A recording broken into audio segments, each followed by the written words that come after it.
Caramba, gente! É o Daniel Augusto Júnior? É você mesmo? Sou eu. Ó, eu não sei se você é o Daniel ou se você é o Darcio, porque o seu irmão Darcio parece muito com você fisicamente, né? Você não acredita, a gente consegue enganar a minha mãe. Eu ligo para lá, eu ligo para aí, ela fala Dárcio. Falei, mãe, não é o Dárcio, é o Daniel. Aí o Dárcio liga, fala Daniel, mãe, não é o Daniel, é o Dárcio. A gente engana a minha mãe. Porque ó, vocês são parecidíssimos. O doutor Darcio é um grande advogado aí, um exemplo de advogado, um cara brilhante.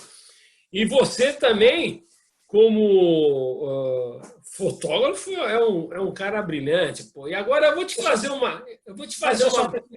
você só precisa falar que eu sou mais bonito do que ele. Se você não falar isso, porque essa entrevista ele vai assistir e eu tenho que falar isso. Eu sou mais bonito do que ele. Bom, isso vai dar um problema em família. Ô, Daniel, assim, para mim, primeiro que é muito feliz, eu estou muito feliz de falar com você. Por dois motivos. Porque eu te considero assim, um brilhante fotógrafo, um tremendo de um bom caráter, né? E principalmente por uma coisa que nos une, que é o fato de nós termos uma paixão em comum. Esporte Clube Corinthians Paulista. Aê, garoto! Eu já vou até na frente, ó. Vai, Corinthians! E deixa o Kiri de lado, não fala com o Kiri. Então, e uma coisa que é legal, Daniel, é saber que você é um fotógrafo daqueles que são fotógrafos exclusivos de um clube de futebol. Isso é comum lá na Europa e aqui no Brasil, alguns clubes começaram a ter uma equipe de fotógrafos, porque reconhecem a importância da imagem, né? De você preservar a história do clube, dos jogadores. Isso é muito legal para a nossa categoria como fotógrafo.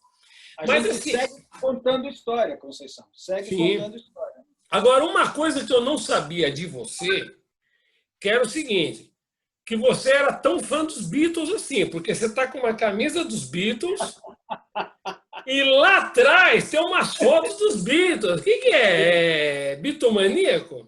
Sempre, sempre, sempre. Eu cresci, eu lembro direitinho, lá na década de 1900 e nada, tinha uma revista, talvez você se lembre, a revista Intervalo, que falava sobre assuntos de televisão.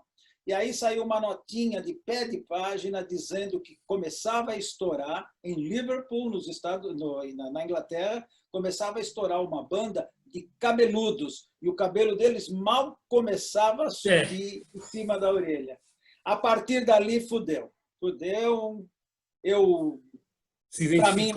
Para mim não tem melhor. Quando eu posso, eu toco. Quando eu posso, eu toco com amigos. E aí eles têm mais ou menos 280 músicas. Eu tenho o privilégio de conhecer todas, saber cantar quase todas e tocar 70%. Tocar é pegar o violão e fazer alguma coisa. Pô, Daniel, que legal. É isso aí. Eu acho que assim, nós estamos na vida para fazer múltiplas coisas, né? Então, nós somos fotógrafos, gostamos de música, outros gostam de desenhar. É isso, é exercitar várias áreas da arte, né? E você faz. Outros são escoteiros. Outros são escoteiros. Metidos é jogador de bola. Lembra que nós jogamos bola junto lá com o Milton Alves? Eu quero também falar com o Milton Alves. O Dárcio foi Lobinho. Então, você falou no Dárcio agora há pouco, o Dárcio foi Lobinho. Talvez que era gente boa.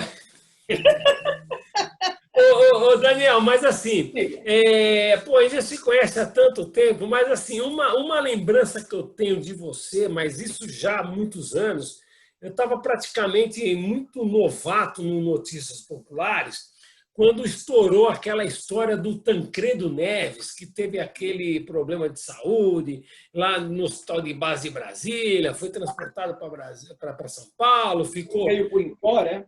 Ficou naquela calçada, naquele hospital do INCOR, e a imprensa toda ali na calçada, dias e dias, acho que quase 40 dias ali nesse cama. E eu me lembro de você, com colete, com equipamento fotográfico, óculos, né?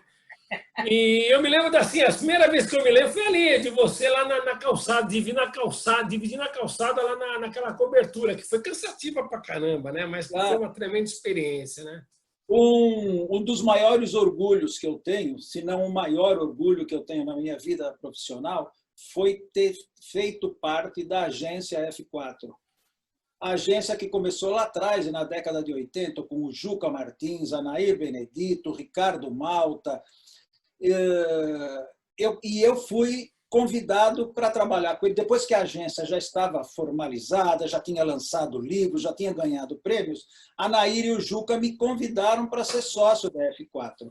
E nessa época, que ficou conhecida como a agonia do Tancredo no Nicor, nós tínhamos um contrato com a revista Veja, um contrato que previa que teria sempre alguém da F4 cobrindo a porta do Incor. Então, a F4 manteve eu, Maurício, Nair, Juca, Delfim, a gente mantinha um plantão de 24 horas, um chegava, substituía o outro. A Cíntia Brito, que já não está mais aqui, já está lá em cima, a Cíntia Brito fez parte também dessa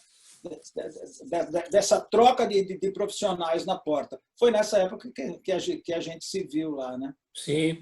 Ô, Daniel, mas assim, você está lá na agência, você está em frente ao Incor e tal, era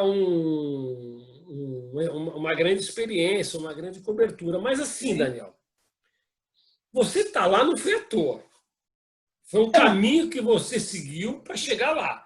Agora, assim, como é que foi a sua inspiração, o que te motivou a você ser um fotógrafo, a comprar equipamento? Como é que foi os primeiros passos? Quem que te incentivou?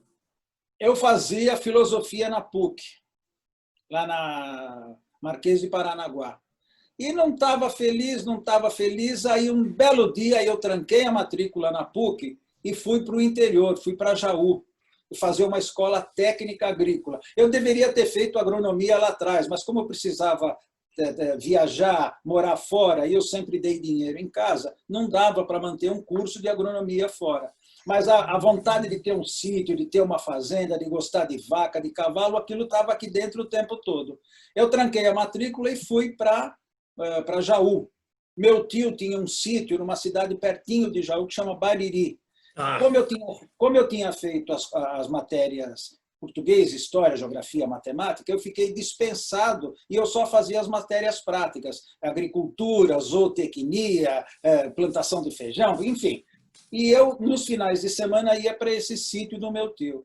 Não deu certo a vida no interior e eu voltei para São Paulo, janeiro de 77, com uma mão na frente e outra atrás, um dinheirinho no banco ainda, e aí um amigo, que é muito mais que amigo, que é o meu cunhado, Augusto, falou: poxa, por que você não vai aprender fotografia? Fotografia dá dinheiro. Olha, fotografia dá dinheiro. E eu fui fazer o curso de fotografia no SESC, aqui na Rua Clélia, que é aqui pertinho de casa. Com a pouca grana que eu tinha, eu comprei uma prática LTL com uma lente 50mm. Essa câmera... prática MTL3. MTL3. Eu comprei uma dessa também, no Mapping, um carnezinho. Era a melhor câmera que podia comprar na época, que tinha um custo-benefício razoável, e eu comprei uma prática LTL. Essa câmera está com o Darcio até hoje. E aí comecei. Só que comecei a fazer o curso de fotografia, mas aí eu tenho um outro amigo, que é meu amigo ainda hoje, que é o Dalton Pastore, que é um publicitário, e o Dalton me conseguiu um emprego com o Rômulo Fialdini, que é outro fotógrafo maravilhoso. A minha escola de fotografia é um privilégio. O Rômulo até hoje ainda é fotógrafo do MASP, é fotógrafo de objetos de arte. Então, todos aqueles Renoir, aqueles Degas, todas aquelas obras de arte do MASP, tudo aquilo passou pela minha mão, porque eu pegava nas obras de arte para levar no cavalete para fotografar.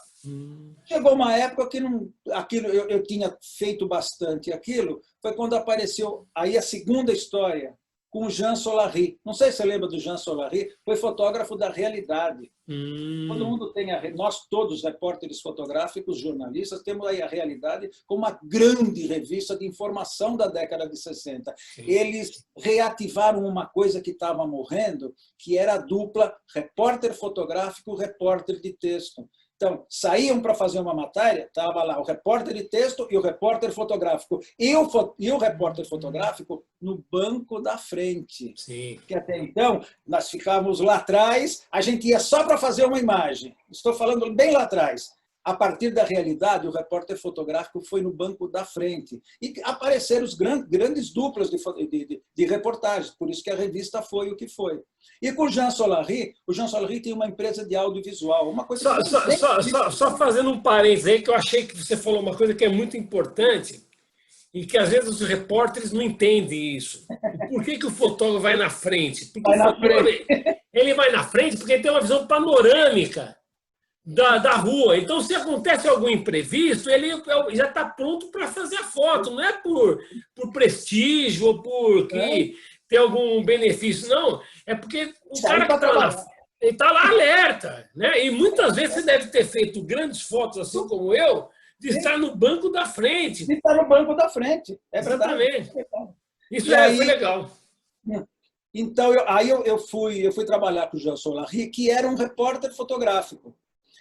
Aí, trabalhando com o Jean um dia não queria fazer um trabalho que ele tinha para fazer, que era a inauguração de uma fábrica em Barueri, e pediu para eu ir fazer para ele. Quando eu chego na inauguração dessa fábrica, quem é que está do outro lado fazendo a mesma inauguração da fábrica? Juca Martins e Nair Benedito.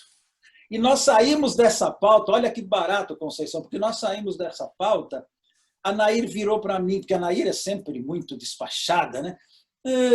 Quanto você está cobrando para fazer esse trabalho? Eu mal sabia o que cobrar. Eu estava cobrando o que o Jean Solari cobrava, que eu nem sei quanto é. Eu falei, não sei. Foi o Jean que acertou.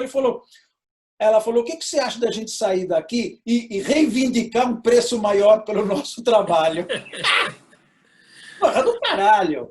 E saímos dali, fomos falar com o assessor de imprensa, Antônio Prado, se não me engano, e a gente conseguiu um aumento. Então, eu conheci a Nair e o Juca reivindicando um preço maior pelo nosso trabalho. E aí foi entrar na F4, foi essa escola que você conhece.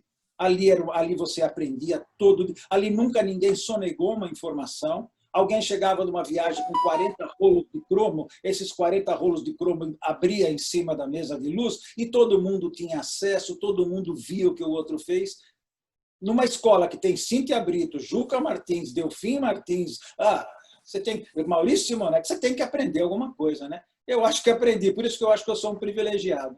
Não, e fora ser privilegiado de aprender, você estava ao lado de pessoas assim que a gente admira até hoje, né? São pessoas assim que quando você olha, fala, puta, né? Mestre, né? Porque, pô, esses caras aí, a gente tem que tirar o chapéu, né? Que legal. Chapéu. Opa. Daí você então, fez essa pauta. E daí como é que você... Então, daí disso você vai para a agência F4? Então, eu fui para a agência F4, fiquei lá um bom tempo, saí, e aí fiquei rodando pela imprensa de São Paulo. Trabalhei na Folha, quando o editor era o Elcio Nagamini, o Nils Andreas. Fiquei muito tempo freelando como freelancer fixo, que é essa coisa absurda. O freelancer fixo ele tem todas as obrigações e não tem nenhum direito. Mas eu fiquei muito tempo no Placar, fazendo futebol. Aí, de dentro do Placar, em 97, começou o projeto do Lance aqui em São Paulo. Eu fiz parte do primeiro projeto do Lance aqui em São Paulo. E quem era o editor do Lance na época? Elcio Nagamini, que me chamou por já me conhecer dos tempos da Folha. Então, mas eu me lembro... praticamente... Mas eu não quero interromper. Na época que você trabalhava na Folha, não, eu trabalhava no Notícias Populares. Eu te cruzava muito no estádio. Você já tinha essa vocação, esse interesse em fazer bastante futebol, esporte? Porque futebol é uma coisa difícil, não é uma coisa simples. Teoricamente, a gente acha que é simples, né? Mas você já tinha essa vocação? Porque daí você está numa redação... Mas aí você está numa redação de jornal, você faz de buraco de rua a enterro, a delegacia, você faz de tudo. O futebol era uma coisa que você fazia de vez em quando. O placar, eu aperfeiçoei isso um pouco. No Globo, também você fazia um pouco de tudo. Onde eu comecei a pegar o gosto mesmo por fazer esporte, por fazer futebol, foi no lance. Mas já com toda essa bagagem, principalmente do placar. Ô, Daniel, só para a gente entender mais um pouco a coisa aí. Lá no placar, ainda era cromo? Uma das grandes fotos que eu tenho foi do primeiro campeonato brasileiro do Corinthians, o gol do Tupanzinho. Aquilo era cromo e foco na mão. A 300 era foco na mão. Então, eu lembro que quando a gente saiu dessa pauta de que o Corinthians foi campeão, o editor era o Ricardo Correia. O Ricardo tinha colocado um fotógrafo em cada bandeirinha de escanteio e 2 fotógrafos, um de cada lado em cima, porque era a final, o Corinthians podia ser o primeiro título do Corinthians. Então, quando nós passamos no laboratório da Abril para deixar os cromos para revelar, olha, eu lembro que devo ter feito uns 30 rolos em 6 fotógrafos, olha quanto filme tinha para revelar. E era cromo, que você sabe que só opera cromo quem conhece alguma coisa, né? Sim, porque pontinho a mais, um pontinho antes, já foi embora. Já foi embora a foto. Então, o placar também foi uma grande escola, uma grande escola. Quando eu cheguei para trabalhar no lance, eu já tinha toda essa bagagem de ter feito muito futebol. E outra coisa que ajudou, na época da F4, lá ninguém nunca foi muito ligado em futebol. Quem tinha algumas fotos era o Juca, algumas fotos o Delfim, no Rio de Janeiro o Rogério Reis, o Ricardo Azuri tinha alguma coisa, aqui em São Paulo ninguém tinha. Então, eu, corintiano, a primeira coisa que passa na sua cabeça é: quero assistir ao jogo de dentro do campo, que é uma tremenda burrice. De dentro do campo você não assiste porra nenhuma. Você assiste ao jogo daqui de cima. De dentro do campo você acompanha a bola, faz foco e tenta buscar uma fotografia. Então, como ninguém fazia na F4 o futebol, eu comecei a ir mais e mais e mais.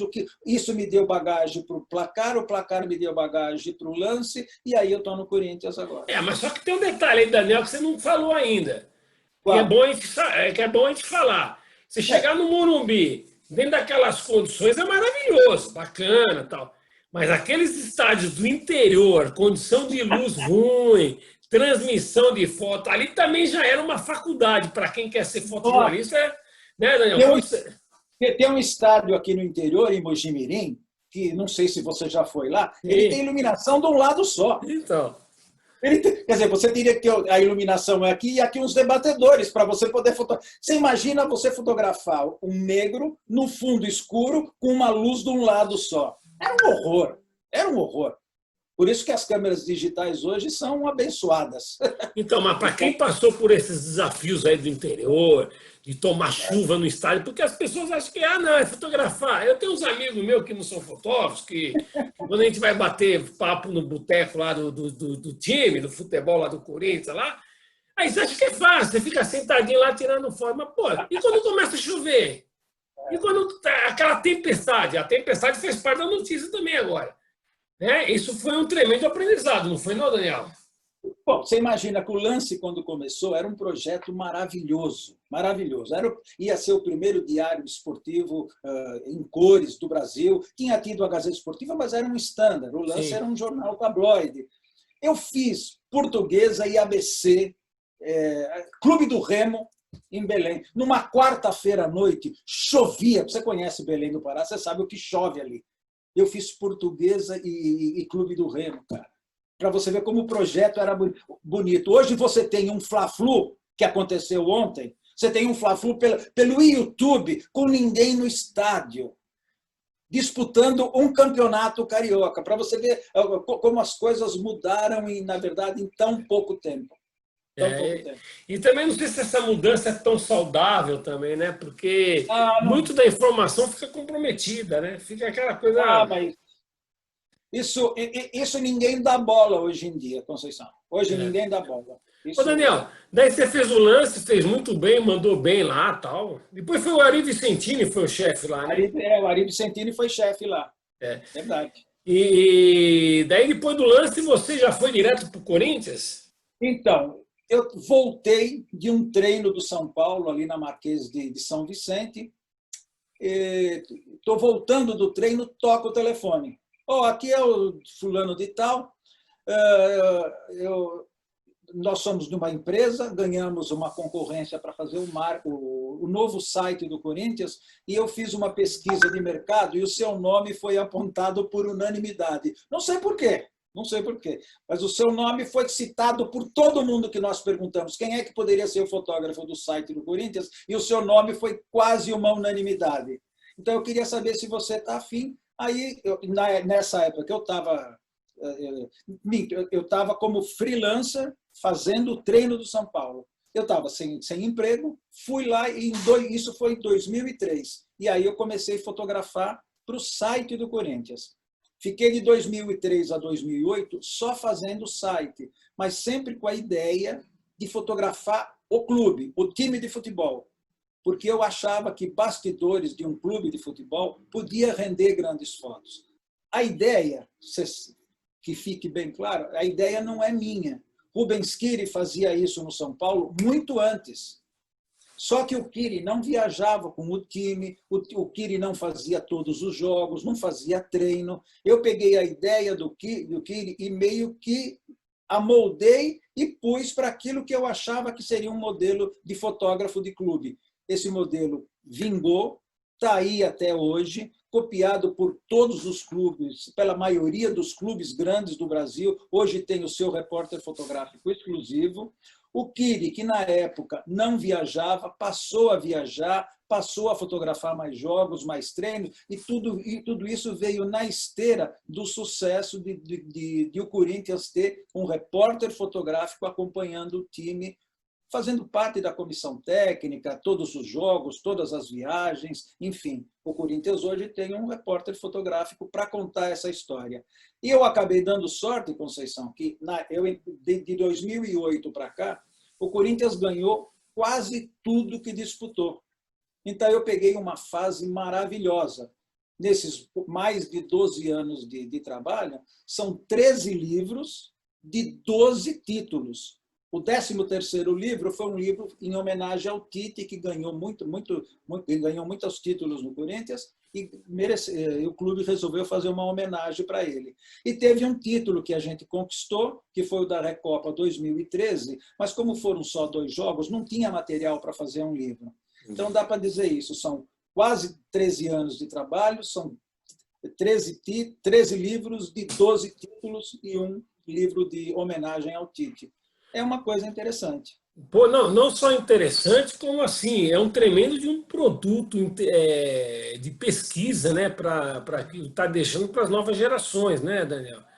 Porque você pega aquelas fotos dos times de futebol da Gazeta Esportiva dos anos 60, você não tinha a mesma tecnologia que tinha hoje. Com certeza. Então, acho que hoje você dá um ganho para quem for fazer pesquisa referente ao Clube Corinthians, como acho que ninguém, né? Talvez você seja, no Brasil, o que tem o maior acervo, talvez, não? Eu ouso, sempre que eu posso, Conceição, eu ouso dizer que no mundo inteiro não tem nenhum clube de futebol que tenha esse acompanhamento sistemático, diário, que o Corinthians tem hoje.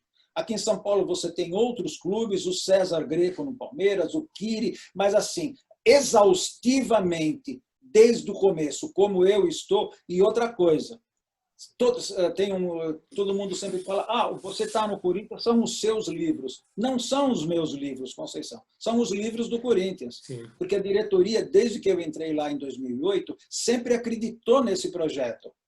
Então, desde 2008, que foi o título da 2ª divisão, que caiu em 2007, e 2008 voltou. 2008 lançou um livro, Eu Voltei.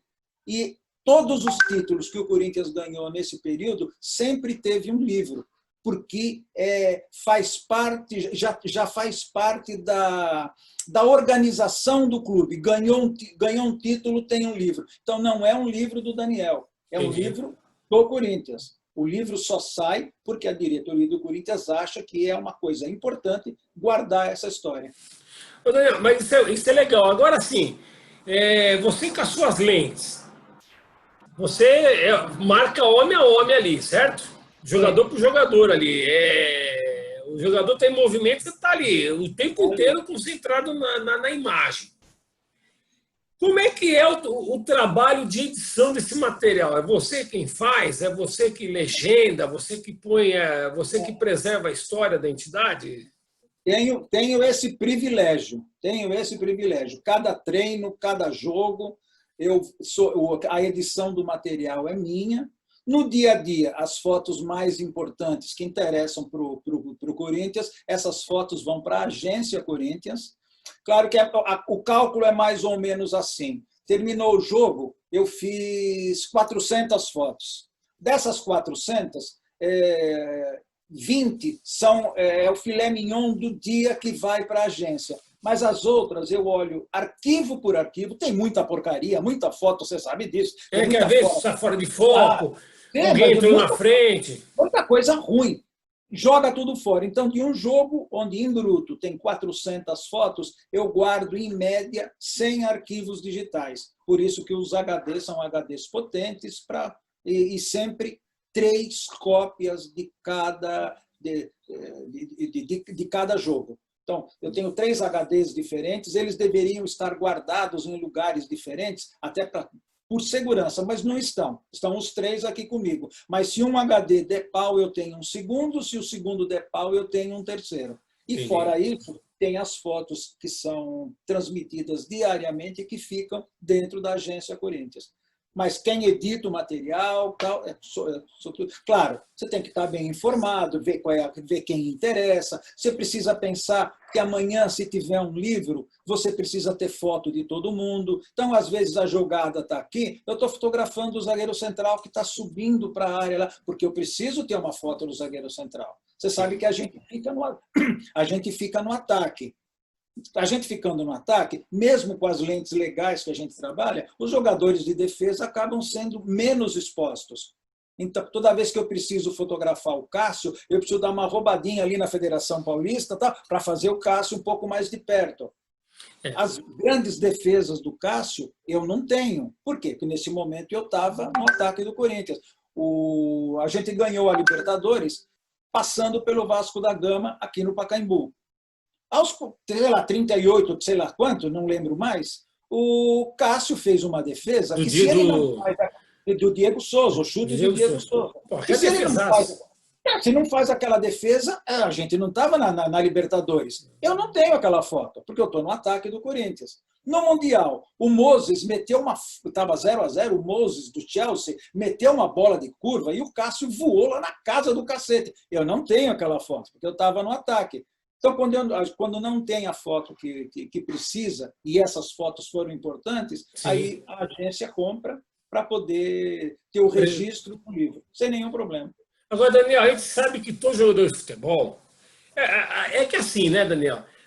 O torcedor acha que o jogador de futebol é aquele glamour, né? Tem o carrão, né? Aquelas coisas todas, né? Aquelas coisas das noitadas. Tal. Mas a gente sabe que jogador de futebol...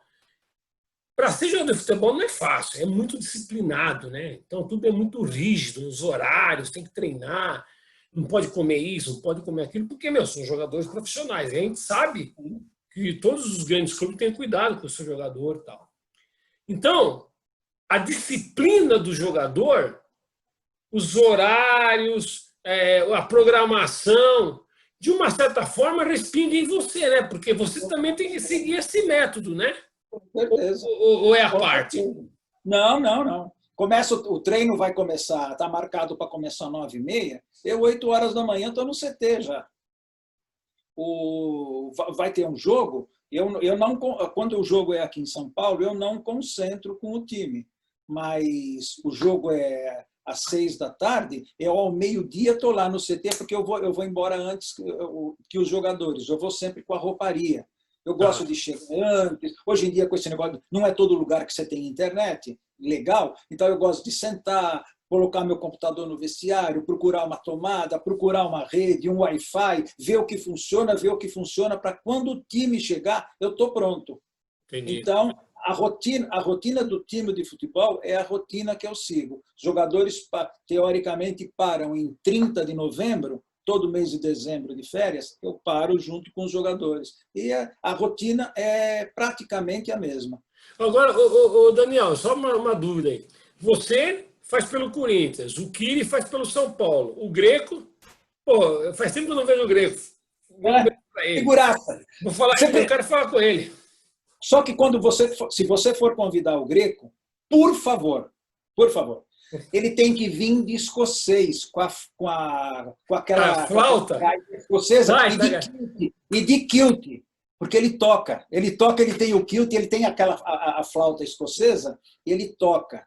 Eu vou falar para ele fazer uma palhinha. Você precisa fazer uma entrevista com o Rubens Greco, ele de kilt e com a gaita escocesa. Pô, vai ser ótimo. Eu vou até falar. Depois, se você tiver o telefone dele, me passa.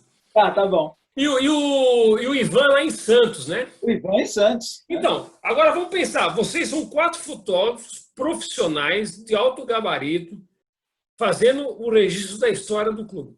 Quando vocês trocam essas experiências, você vê que a semelhança do método de trabalho dos 4 é igual ou tem alguma diferença que você já percebeu em outro clube assim? Não sei. Hoje em dia, Conceição, nós todos trabalhamos basicamente com o mesmo equipamento.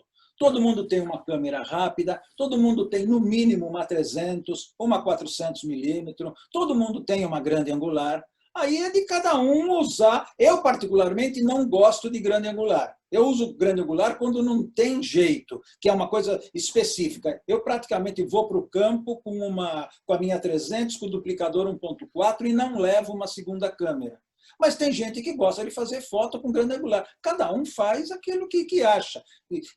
O equipamento aproxima a gente para ter um material semelhante. Vai diferenciar a pauta que você fez, o jogador que te ajudou na hora lá, que o lance veio para o seu lado. Quantas vezes o cara faz o gol aqui e corre para lá? Se eu depender dessa comemoração, eu estou fodido.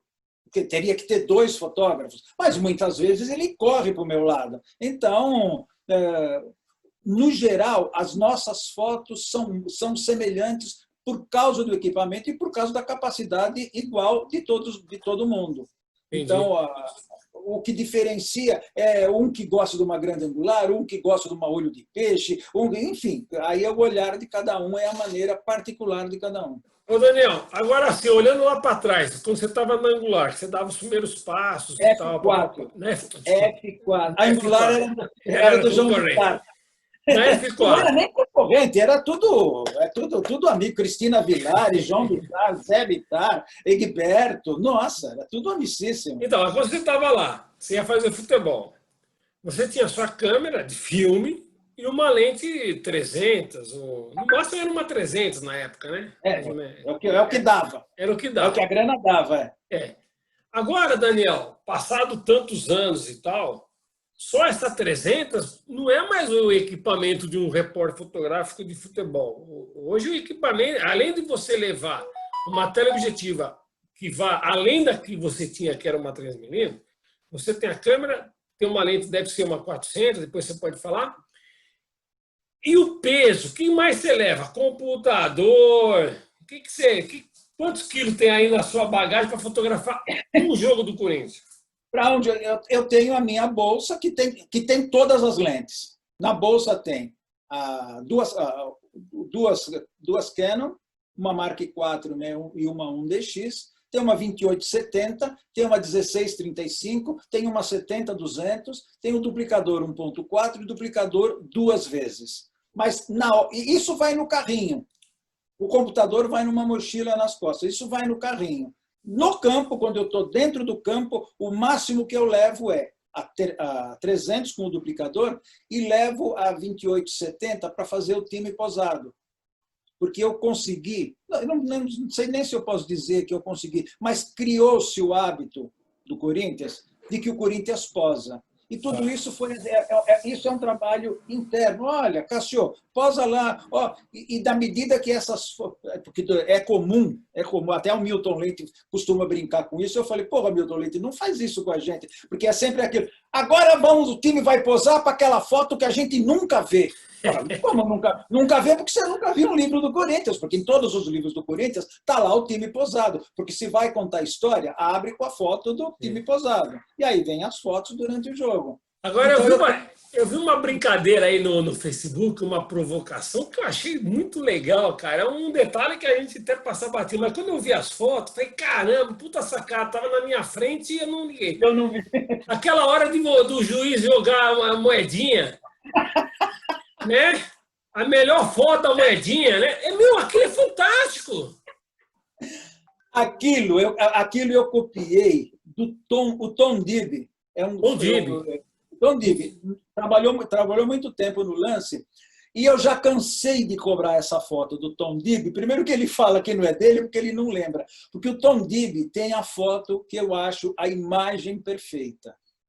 A imagem perfeita do Tom Dibby é a moeda aqui assim, aparece o distintivo da moeda, está aqui entre os dois olhos e o cara está vesgo. Agora, é muito difícil fazer aquilo. E aí eu comecei uma brincadeira que tem muita gente fez foto boa dessa hora. Pô, dá uma exposição, cara. Eu sempre que posso, tento fazer.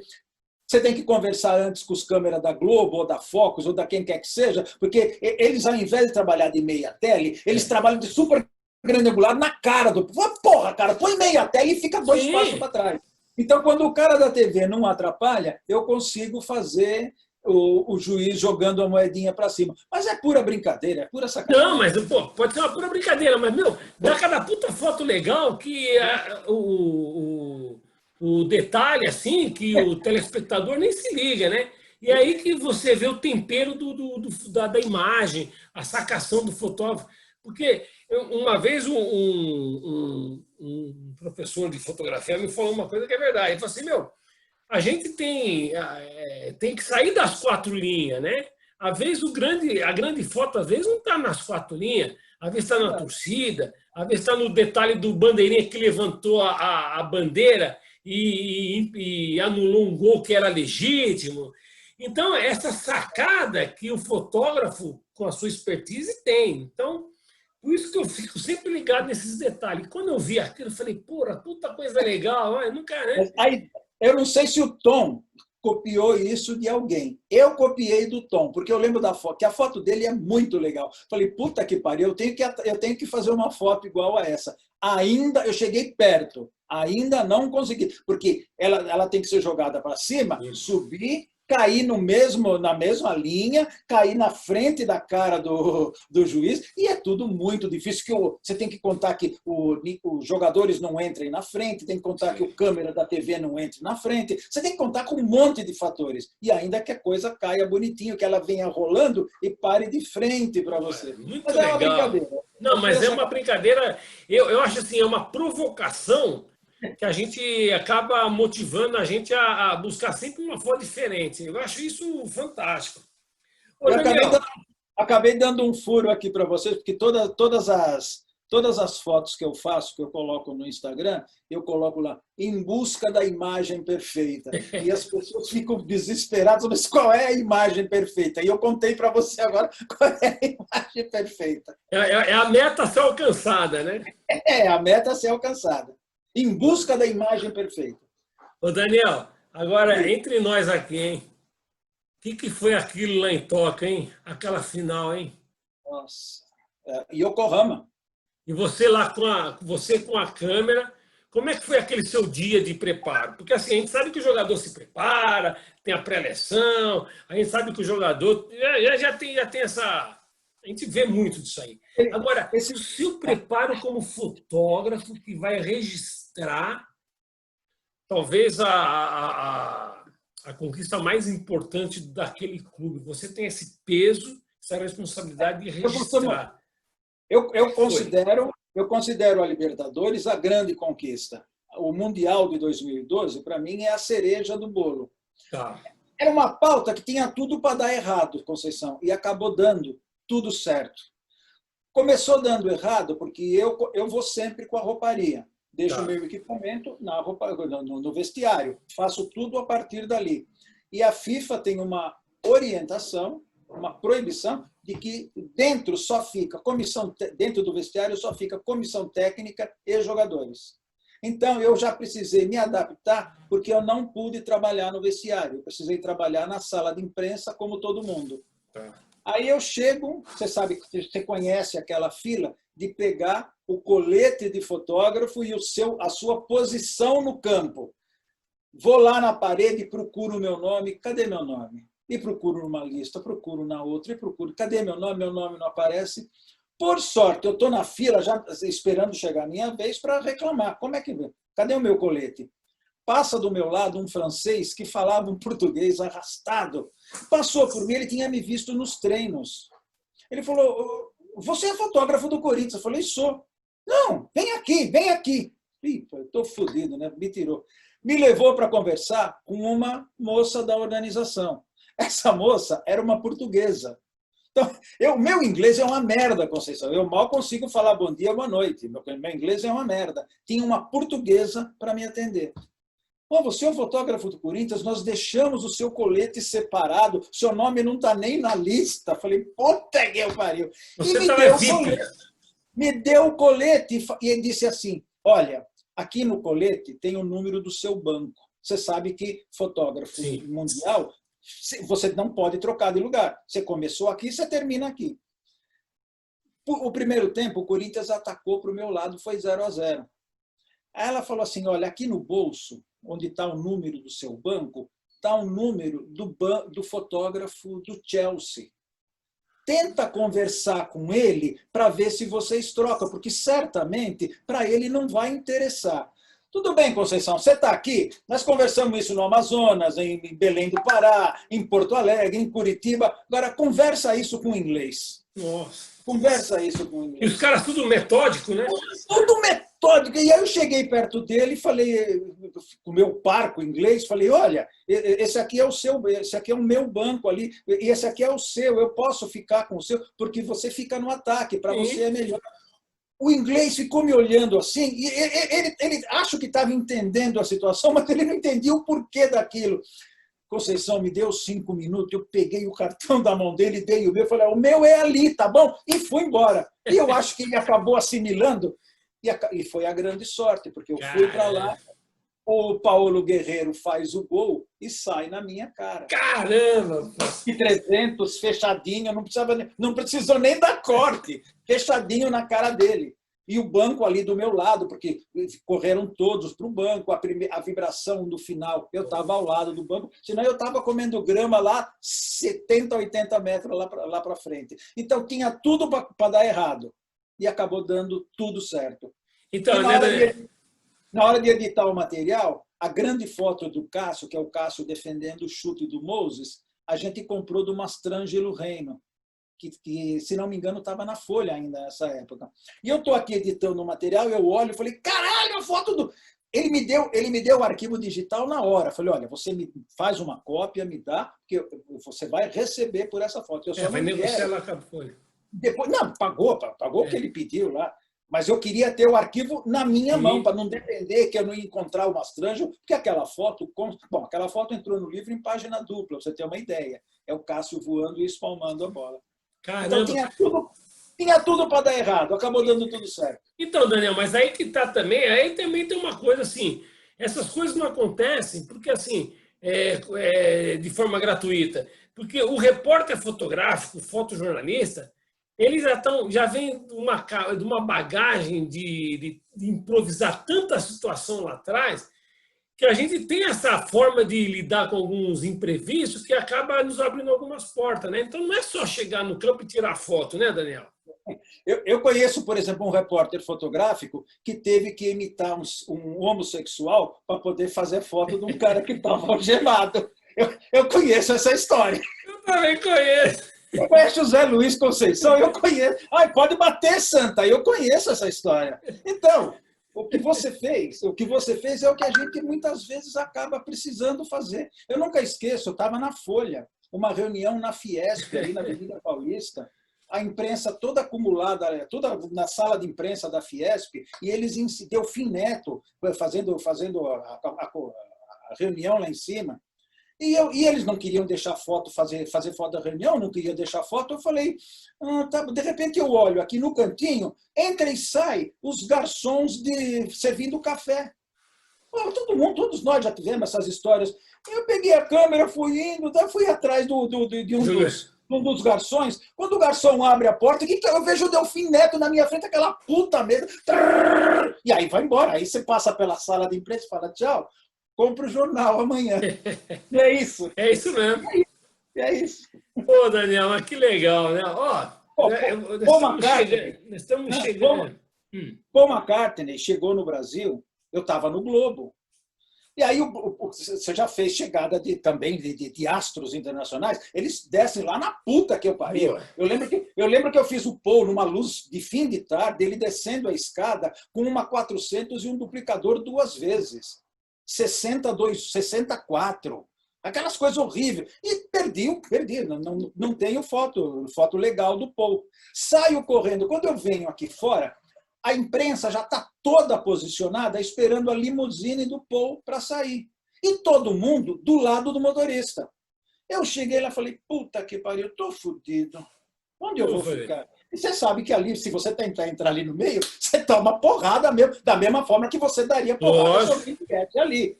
Quem chegou primeiro é praxe. Sim. Eu falei, quer saber de uma coisa? Foda-se, eu vou para o outro lado, não tem ninguém. E vou ver o que eu faço. De repente eu faço a movimentação, a saída dele. Cara, quando a limusine está saindo, e ela saiu devagar porque a muvuca era muito grande. Era um finalzão de tarde. Entra um raio de sol dentro do carro e eu vejo que o Paul está do meu lado. Aí eu fiz um pré-foco com a grande angular aqui assim e falei, Paul, open the window. Paul, parava assim, Paul, open the window. Conceição, esse homem não me abaixa o vidro 1 segundo e eu aqui no foco acho que era uma 24. Nossa. E fechou o vidro. Eu não acreditava. Tchau, gente, eu já fiz a foto, a culpa do Globo. E aí, no outro dia, parte de cima do jornal. Então, mas é essas coisas que a gente... Eu costumo dizer que a nuvenzinha branca tem que estar em cima da gente, porque senão não vai acontecer. Esse dia a nuvenzinha branca estava lá. E você tem milhões de histórias iguais a essa. Daniel, mas também tem uma outra passagem aí que você esqueceu de falar, né? Um piloto famoso, que infelizmente nos deixou num acidente lá na Itália, foi enterrado, a imprensa não podia estar, a gente não podia estar no enterro, mas teve um fotógrafo lá, que uma maquininha lá, escondido, fez, né? Como é que é essa história aí, Daniel? Eu fiquei sabendo dessa história aí. Essa foi uma baita história. Quando o Ayrton Senna morreu, o corpo dele chegou aqui em Cumbica. E o traslado de Cumbica para a Assembleia Legislativa foi aquela confusão. E o Globo tomou um puta pau do JB. O JB alugou helicóptero. O Globo tinha uma cobertura burocrática. Eu em cima de uma motocicleta para correr em cima de um viaduto. Uma cobertura burocrática. O JB investiu. Investiu. Tinha helicóptero, tinha gente em tudo quanto é canto. Quando chegou o dia do enterro, o Josemar, que você conheceu... Foi meu chefe. Nosso chefe. Josemar me propôs de eu ir para o velório. Tinha uma equipe do Rio. Júlio César Guimarães estava aí, a Márcia Foleto estava aí, o Camelo estava aí. Aí me propôs de eu ir para o velório, levando um equipamento normal, mas a minha pauta era tentar entrar no velório. Aí eu falei, meu Deus do céu, uma câmerazinha, sabe aquelas câmerazinhas que quando você fotografa saía a data embaixo? Sim. Tá bom, falei, é tudo ou nada, tô cagando, vamos embora. Levei o equipamento, deixei lá num canto, meti um terno, uma gravata vermelha, um paletó meio branco, que era de um tio meu do interior, um óculos escuro, soltei o cabelo e o Milton Alves, que depois você vai conversar com Eu ele, quero falar com o Milton. o Milton Alves foi me entrevistando até chegar perto do segurança. Tinha um corredor de seguranças, e o Milton Alves foi me entrevistando em inglês. E eu respondendo em inglês, no question, no question, no question, eu fui meio que arrumei uma confusão e entrei no velório e fui o único fotógrafo do mundo inteiro que fotografou. A pauta minha era o caixão do Senna descendo na sepultura. Então, aquela câmerazinha, que devia ser uma 24, uma 28, nem sei que lente é aquilo lá, a minha pauta era essa, era o caixão descendo. Aí o Globo, no outro dia, saiu lindo, porque na parte de cima, uma foto que muita gente fez, os pilotos carregando o caixão, e a foto do Cláudio Rossi é maravilhosa, porque está no contraluz e tem um raio de sol que sai da ponta do caixão. A foto é linda. Sim, então, na dobra de cima, Cláudio Rossi, e na dobra de baixo, Daniel Augusto Júnior. Foi um barato, foi um barato. Pô, Daniel, a gente tem que encerrar aqui. Eu fiquei muito feliz de falar com você. Eu peço um favor para você, fala para os nossos jogadores corintianos lá continuarem na labuta aí, dando essa alegria para a gente, aí que a gente sabe que o time é o time do povo, né? E você não falou uma coisa. A torcida do Corinthians lá no Japão foi uma maravilha, né? Foi admirável. O estádio estava mais do que dividido. Eu, para fazer um cálculo bem pobre, devia ter 70% de Corinthians e o resto do resto. Mas foi uma festa bonita. Estava dividido. Estava lindo, estava lindo, estava lindo. Eu tinha presenciado isso uma vez em 76, quando a gente dividiu o estádio no Maracanã, o jogo com o Fluminense. Gol que o Corinthians ganhou nos pênaltis. O Russo fez um gol debaixo de chuva. Eu estava no Maracanã nessa época e eu presenciei a invasão de Yokohama nesse dia também. Maravilhoso. Não tenho o que falar. Ô Daniel, você tem algum conselho para dar para um fotógrafo iniciante aí que queira trilhar nos seus caminhos aí? Uma dica, A profissão hoje, você sabe disso, Conceição, a profissão está muito difícil. A gente veio perdendo postos de trabalho, Eu lembro que quando o Lance começou, eram um editor e 4 subeditores. Hoje, você não tem mais a figura do editor de fotografia na grande maioria dos jornais, na grande maioria. Os postos de trabalho foram sendo perdidos, a tecnologia ajudou muito nisso, a evolução da informação ajudou muito. Então, para alguém querer ser repórter fotográfico hoje, precisa encontrar um caminho que eu não sei qual é. Os preços estão lá embaixo. Eu tenho uma coisa que é meio cruel, mas eu falo isso tranquilamente. Para a internet, qualquer merda serve. Qualquer arquivinho, quando eu falo merda, qualquer arquivinho digital, você joga lá e está valendo. Mas pega aquele arquivo digital uma hora para fazer uma exposição e você não tem qualidade para fazer isso. Tanto é que mesmo em futebol, isso todo mundo fala, nossa, Dani, mas você é louco. Eu fotografo futebol em RAW. Eu não fotografo em JPEG.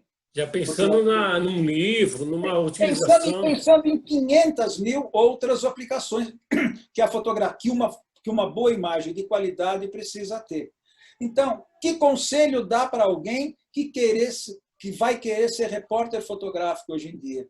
Tem que ter alguma ideia, tem que ter pautas próprias, tem que contar a história que ninguém contou, e isso, nesse mundo globalizado, fica cada vez mais difícil. Sim. Porque para entrar hoje, você com essa câmerazinha fazer o que na época da F4 a gente fazia, é absolutamente impossível. A gente ia para uma pauta, fazia cromo e PB, e depois tentava vender. Quem é que compra isso hoje? Hoje você participou dessa história. Hoje, qualquer celular, eles estão recebendo, me mande a foto de celular. E os celulares estão vindo cada vez melhores. Sim. Cada vez melhores. O Maurício Simonetti comprou um celular agora que só falta falar. Então, mas mesmo tendo um celular possante, coisa e tal, ainda vai precisar daquele profissional e chega na hora que precisa resolver um problema, tipo, o seu lugar não é aqui, vamos trocar e tal, e ter essa sacada. Isso não vai morrer, não vai morrer nunca, Conceição. Mas para você chegar lá, para estar em Yokohama fazendo Corinthians e Chelsea, você teve que comer muita grama aqui atrás. E se comia grama lá atrás, hoje vai comer muito mais. Porque, pois, quem é que vai mandar qual veículo vai mandar um fotógrafo de hoje, a não ser em caso especialíssimo, para fazer uma cobertura fora, se as agências internacionais fazem tudo? Sim. Então voltamos à pergunta. Que conselho você dá? É investir, tem que ter um pouco de talento, tem que saber contar história, tem que criar pautas próprias, tem que ver novos usos de fotografia, que se fala muito em livro digital, se for um livro digital, você já pode pensar que só a fotografia fixa não basta. Você fotografar um leiteiro lá, um retireiro, tirando o leite de vaca, é uma coisa, mas se você fizer um fotograma de 5 segundos dele tirando o leite da vaca, você usa essa foto num livro digital. Então, eu não sei que tipo de orientação dá, a não ser ficar atento e tentar descobrir um caminho. Emprego não existe. Agora, uma coisa eu sei que você vai saber. Qual que é o melhor time do mundo? Posso falar Esporte Clube Corinthians Paulista? Assim, agora, Daniel, vou falar para você. Eu acho que assim, de jogador de posição e tal, você se espelhava muito no Zé Maria, né? Não? Porque quando a gente jogava futebol junto, eu jogava de atacante, lembra? E você de lateral. Porra, eu com 1,70 m, você quer o quê? Aliás, outra coisa que você vai ter que perguntar para o Milton Alves, porque ele só é o artilheiro que ele é graças às minhas assistências. Ele cansou de fazer gol com eu deixando ele na cara do gol. Então você cobre isso dele também. Vou cobrar isso dele. Mas lembra, a gente jogava junto lá? Legal. Daniel, eu fiquei muito feliz de falar com você.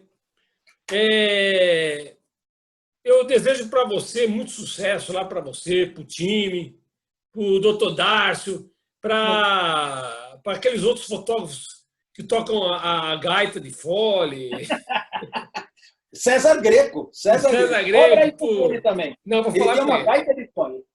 Vou falar com o Kiri e com o Ivan lá de Santos. Pô, vocês são pessoas muito especiais aí nesse segmento, né? E os times estão em boas mãos, porque eu conheço todos vocês, são excelentes profissionais e vocês estão aí no topo das coisas. E eu te desejo muita sorte, sucesso e que Obrigado. Em breve, quando acabar todo esse isolamento social, a gente se encontra para tomar um café aí. Com certeza. Muito obrigado, viu, Conceição? Que você tenha sucesso no seu canal também. Sempre que precisar de mim, se puder ajudar em alguma coisa, é só falar, tá bom? Mas é uma forma de a gente conversar com os amigos, porque não é tão legal, né? A gente saber as dificuldades que foram. Eu acho fantástico. Para falar com você, eu fui rever as suas entrevistas do Jô Soares. É maravilhoso aquilo lá. Aquilo todo mundo precisa ir ver, assistir aquela entrevista. Foi engraçado. E ele foi muito generoso também com você. Ele foi bem simpático. Foi legal. Mas, obrigadão. Tamo junto aí, Daniel. Obrigado, beijão aí. Valeu, brigadão. Até a próxima.